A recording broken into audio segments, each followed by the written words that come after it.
உடம்பு சரியில்லையே மருந்து வாங்கலான்னு இந்த ஊர் மெடிக்கல் ஷாப்க்கு வந்தா, மருந்த மட்டும் காணோம் மத்ததெல்லாம் இருக்கு.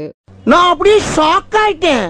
திரும்புற பக்கம் எல்லாம் வேலண்டைன்ஸ் டே கிஃப்ட்டா அடுக்கி வச்சிருக்காங்க. மருந்து எங்கடா காணோம் அப்படின்னு தான் தேடிட்டு இருந்தோம். சரி என்ட்ரன்ஸ் ஆனே சீசனல் திங்ஸ் எல்லாம் வச்சிருக்காங்க. கொஞ்சம் உள்ள போனா கிடைச்சிரும் அப்படின்னு பார்த்தா, பியூட்டி ப்ராடக்ட்ஸ் வச்சிருக்காங்க, ஸ்கின் கேர் ப்ராடக்ட்ஸ் வச்சிருக்காங்க. என் ஃபோட்டோ கூட எடுக்குறாங்க. பட் நான் தேடி வந்த மருந்த காணோங்க. ஆஹா. ஆ. வேலண்டைன்ஸ் டே கிஃப்ட்ஸ் வாங்கணும்னா நம்ம வேற எங்கேயும் போக வேண்டாம். இந்த ஊர் மெடிக்கல் ஷாப்க்கு வந்தாலே போதும். எல்லாமே கிடைக்கும். கிரீட்டிங் கார்ட்ஸ், ஹாட் பலூன்ஸ் எல்லாமே இருக்கு பாருங்க. சரி மருந்த கண்டுபிடிச்சியா இல்லையான்னு தானே கேட்குறீங்க. அதோ தெரியுது பாருங்க கடைசியா. அங்கே தான் மருந்துகள்லாம் இருக்கு.